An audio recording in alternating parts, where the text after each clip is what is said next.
I hope you guys are not feeling very sleepy after the lunch. I don't know why every time in Meet Magento events or any e-commerce expo, I have been given this task to speak just after the lunch. So I'm really not sure what the agenda is behind that. But yeah, since I have been yeah. I take it so. So yeah, hi everyone. My name is Vikrant Shukla. As you can see on the screen, I work as a cloud solution architect and I manage the complete JPAC region for a product called Adobe Commerce, which you also know in the open source world as Magento Open Source, right? I come with a experience of almost every. I associate myself with the age of Magento because I started working on Magento since its beta version back in 2007. So Magento is the only thing that I have been doing all these years, and now transformed into a role and managing the complete Adobe Commerce for JPAC region on the cloud side. Feel free to connect with me and reach out to me in case if you need anything from me. Here we go. My presentation talk today is about the future of e-commerce.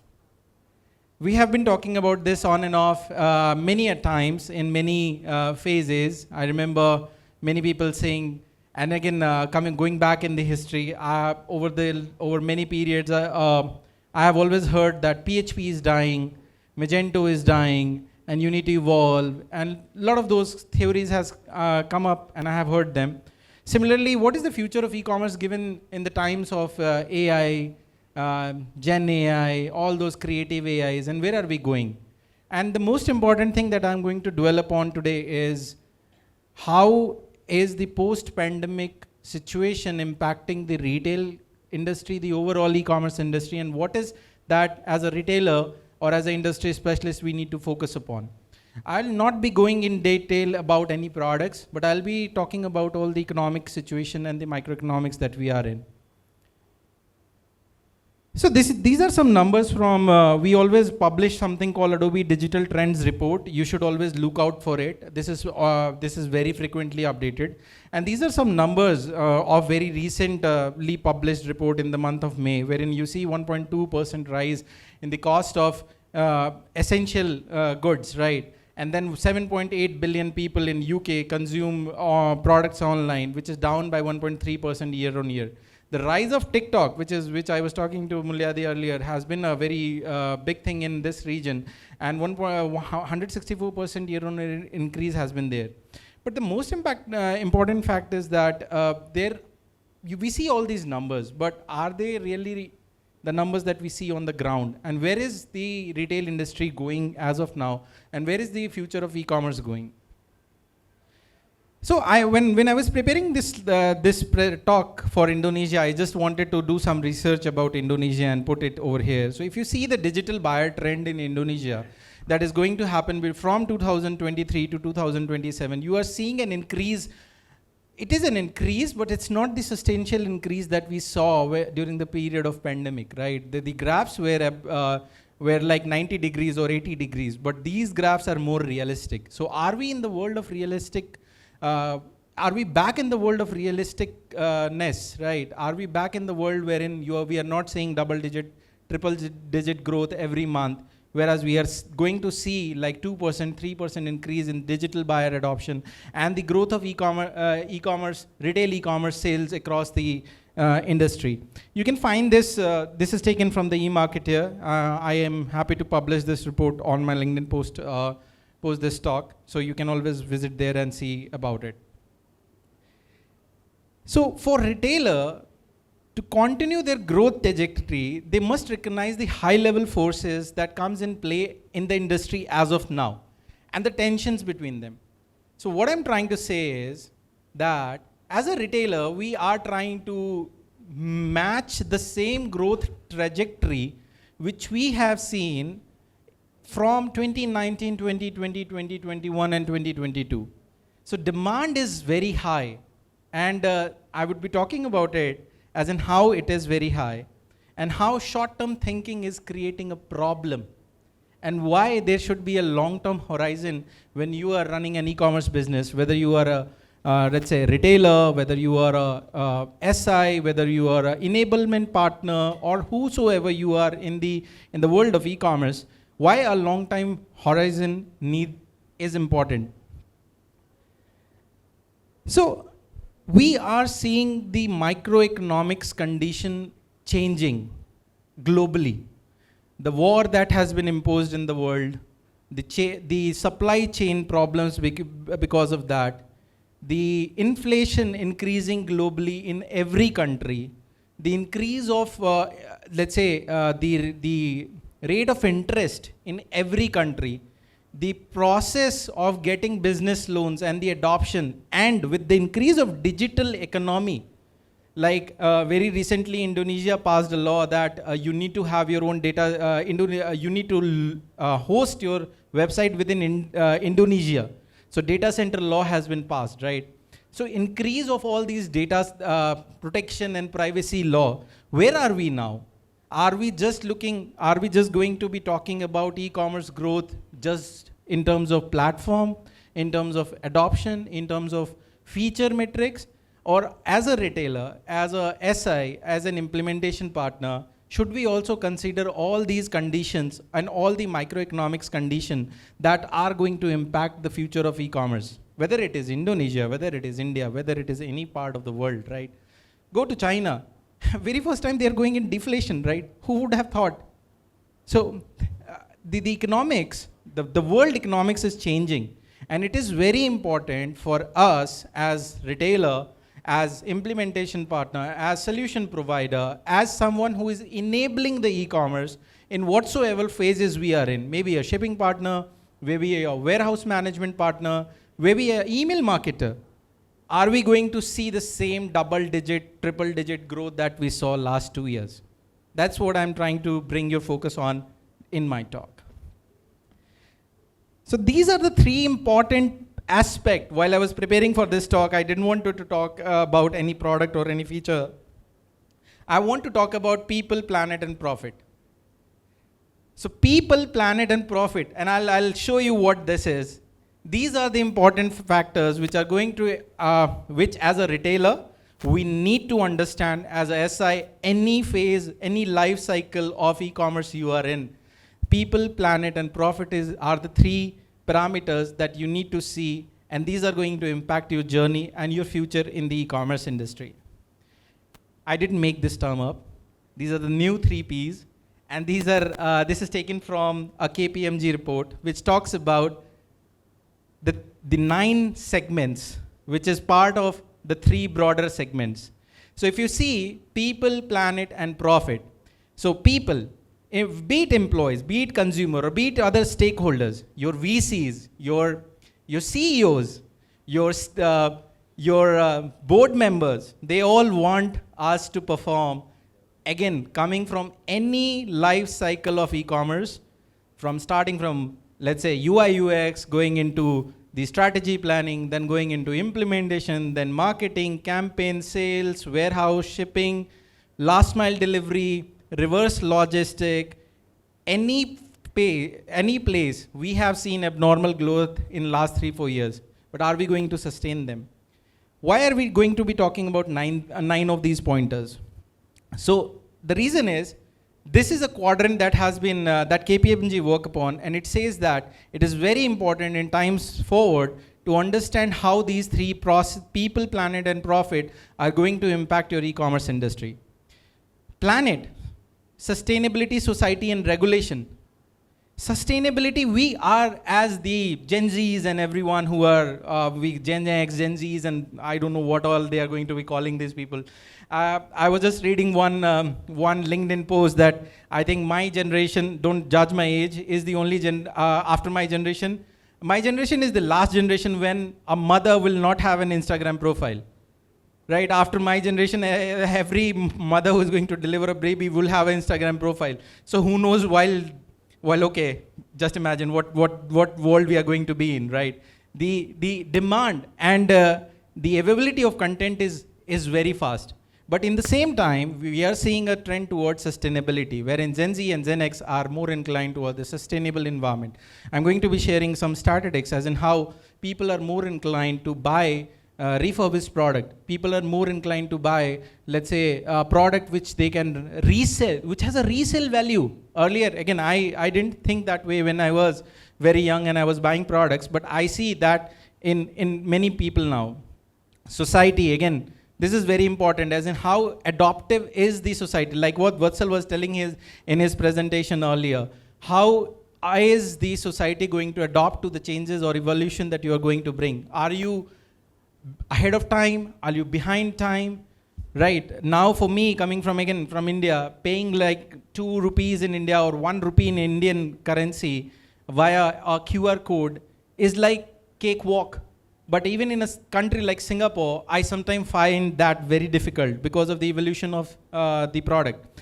And regulation, like the example of Indonesian data protection law I just shared. Every country is bringing their own data protection law. We are seeing this again and again, and this has become an utmost requirement. And the most important, margins, right? Everyone wants high margin protection. Hey guys, we were doing 25% year on year. Where is it? Now it has gone 5% or 10%. Why is it dropped? What has changed? Can we change the platform?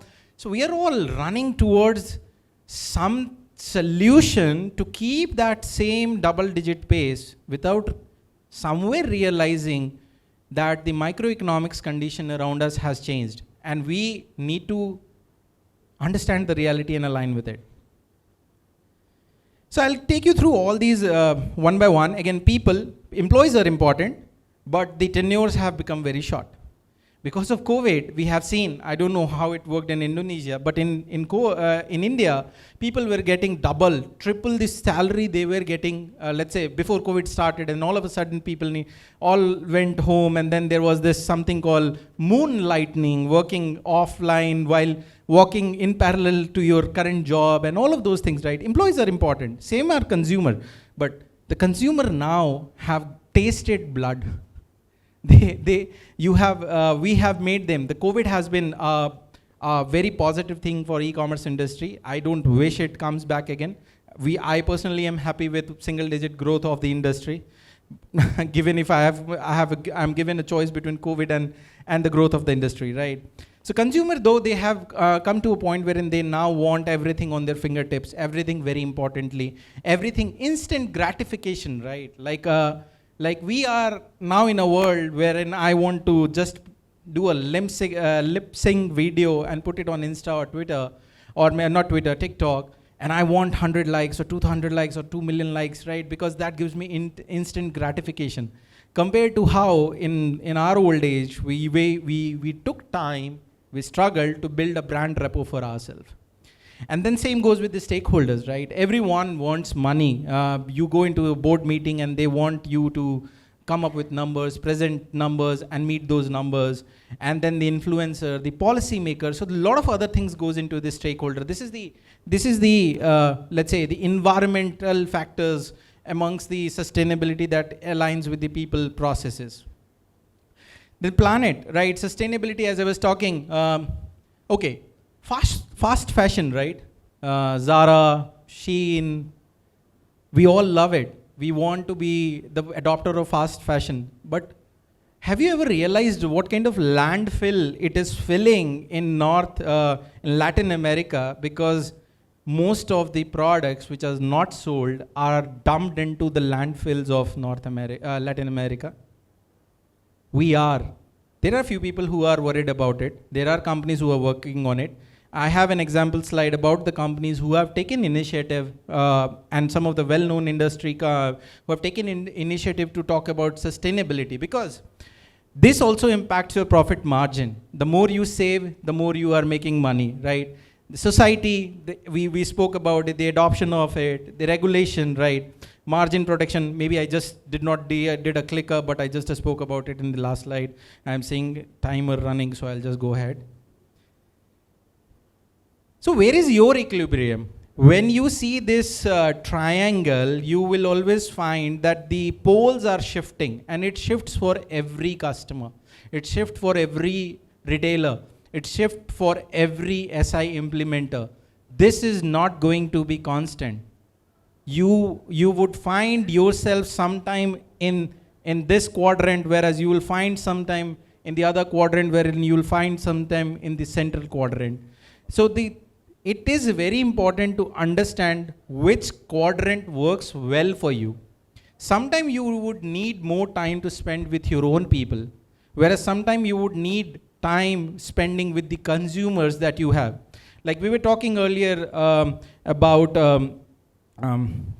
we had the lady who was presenting in the morning.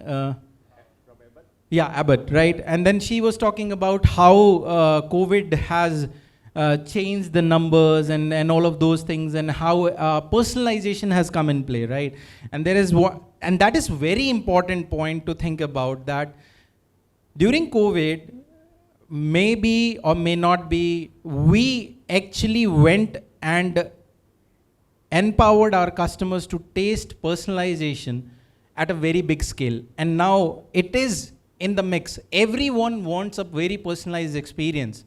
For me, if I go to a retailer, I would want them to know my preferences, to know my shoe size, to know my shirt size, whichever place I am, right? I would not want, like in old days, even if I'm going to a retailer, and I would ask them, hey, where is this size, let's say, okay, whatever, size X for a shirt, right? I don't want that. I want them to know me and then give me the product and offering accordingly. So it is very important to understand what equilibrium you are on in your path and journey, right?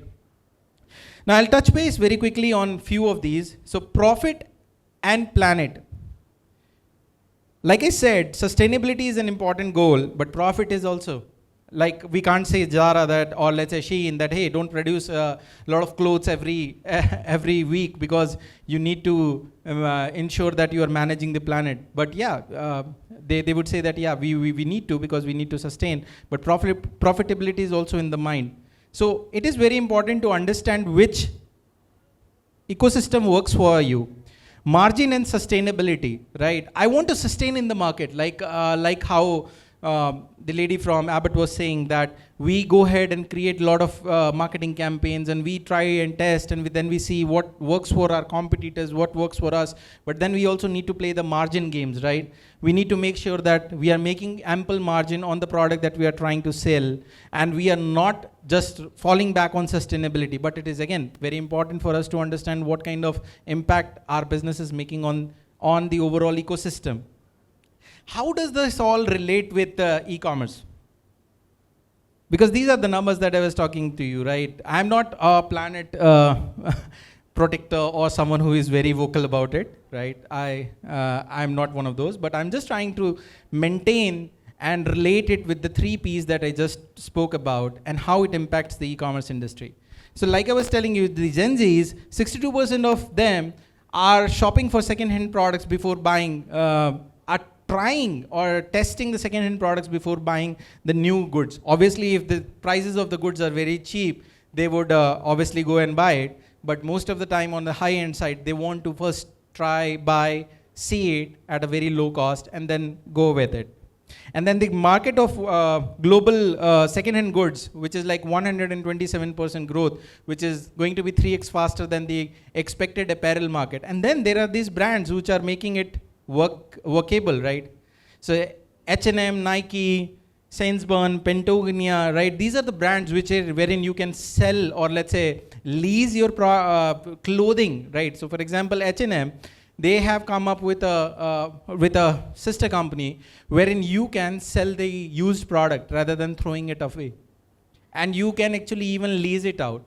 There is Patagonia, which says that, okay, rather than throwing away our product, just sell it back to us, because then we will go into a sustainability mode, and then we will make it. And then they see the impact on the profit margin, or the top layer and the bottom layer margin that they are making, because for them, they are just taking back their goods, reprocessing it, and selling it again in the market. Nike, they have opened a lot of shoe cleaning stores in US and other places, because they found out during the research that people were throwing away their high-end shoes, or let's say not using it because it was getting dirty, and it was too cumbersome for the Gen Z, Gen X to go and clean their shoes, right? So rather than cleaning the shoes, they prefer to buy one new one, right? Second-hand from a market, and so on and so forth. So these are some of the companies which are really doing it very well. They're trying to manage between 3 Ps that I just spoke about. It is not easy. This is a very tight rope that we have to walk upon. given the economic changes, the microeconomic situations we are in, it is not easy. And it is very risky, right? Because for me, like there was a question to, again, the lady for about that, how do I ensure that everyone is doing everything and how do I manage it out, right? What should be my segment? Or maybe it was for Vatsal. What should be my game of evolution? Yeah, I think it was for Vatsal.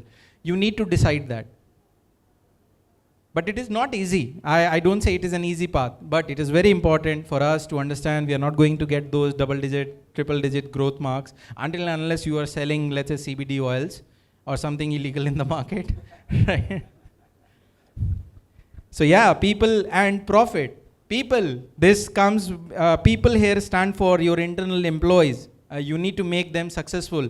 It is no more, we are no more in a world wherein, let's say, when I started, I was very happy with my salary and I was like, okay, God, thank you, I'm working in a good company and I'm getting a salary, right? People need more. People need value. It goes for employees and customers. Wow, they are at the very, they are at completely different tangent. They want everything right, very first moment, on the click of their finger. And I blame Instagram and all these instant gratification app. By scrolling, they feel that as quickly I can get a video on Insta, I need the product in my house, right? So it's very important to find a balance between those. Because again, going back to, if you're going to please people, trying to do 3 hours delivery, 5-hour delivery, you're going to lose on your profit margins. But if you're not going to do all of those, maybe you need to find a balance. Should I do 3 hours, 5 hours delivery? Or should I look at a very manageable, profitable situation wherein, let's say, I can convince my customer to get the delivery within 48 hours rather than delivering them in 5 hours. And then we go with customer and growth. So we need to grow and we need to take care of our customers, right? So the balance is, how do I take care of customer and growth? And that is where you need to have the hyper-personalization in place.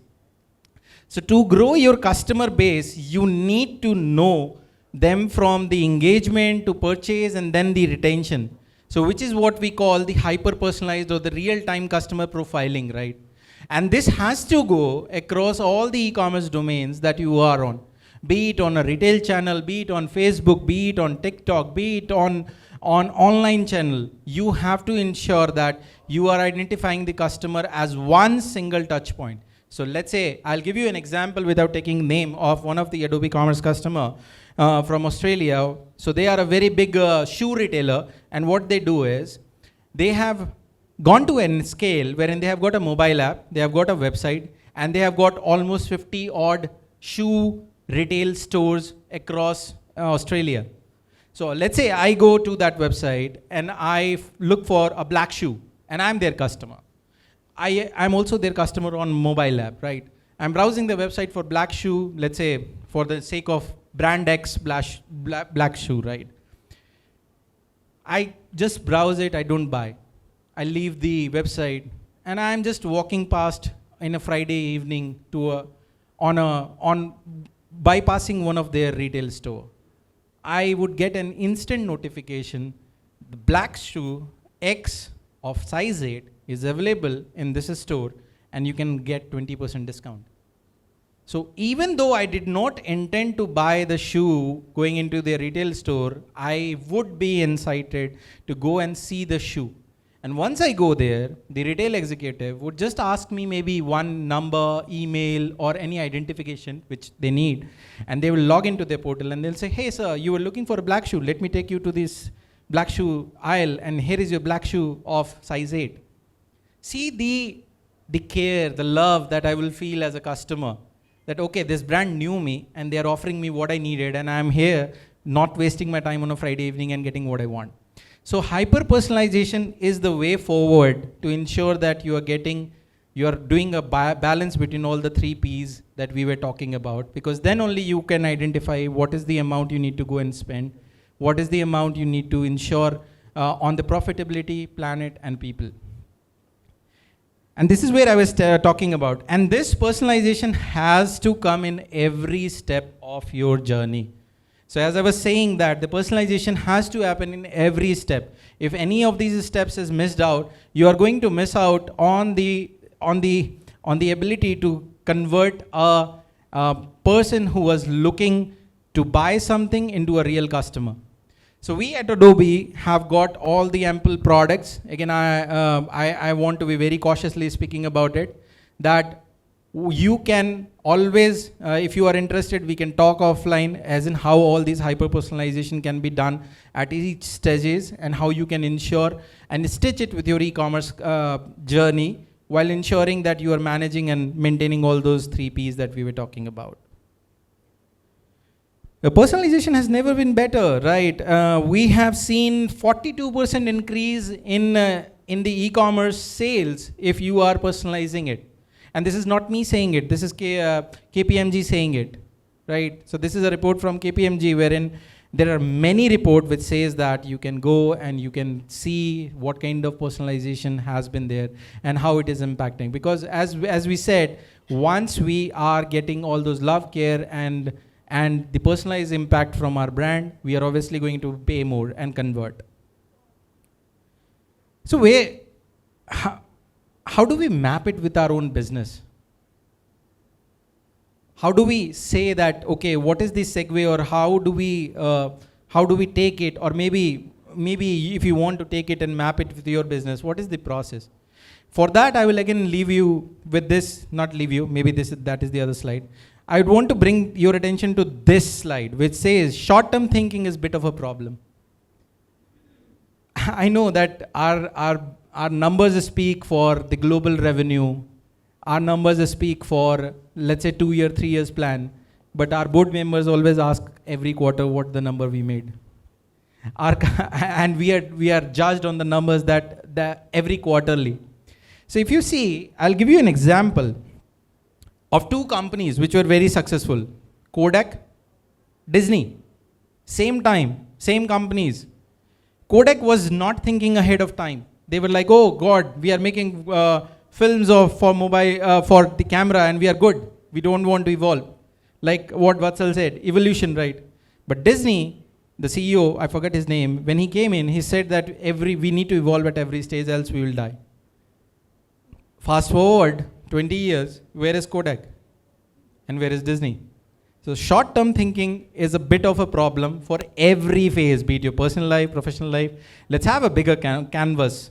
And then let's map it with the roles that we are trying to play. Because currently, the average time in each role has fallen because of the instant gratification. People are leaving jobs in 2 years, most of the time. Right? We want deliveries right at the click of our button. We need it like tomorrow. Like I need it tonight, right? So the average role of a customer, of a professional, of a people, of everything has decreased, and we need to map it. And that is where I would again like to bring you to this slide, which says there are many solutions. This is the MarTech technology landscape. Starting from 2011, there were only 150 solutions. Today there are more than 10,000 solutions. There will be more solutions. There will be more products. There will be more products. There will be more products as we grow. It's not the product that you need to change. It is the mindset. It is the people, process, and planet that you need to focus upon to ensure that you are getting those success. And all of these most of these are now neatly connected, right? This is another example of saying that how, let's say, the long-term thinking makes sure that you are going to make more money and more sales. I'm running out of time, so I'll just leave you with this important slide, the other one after that, which says we need to go back and review our people, process, and planet processes to ensure that we are not, this one. So we need to ensure that we are mapping our e-commerce future according to the changing microeconomic situation of the world, rather than identifying what is the problem in the product. So because there could be many products off the shelf doing the same thing, it's very important to identify what internal processes we need to change, how we need to align our people, which is customer and our internal people, and how that will map up with to our profitability. So with this, I thank you all. This is the QR code for my LinkedIn. If you want to add me on, you can easily connect with me on LinkedIn and we can share more about it. Thank you.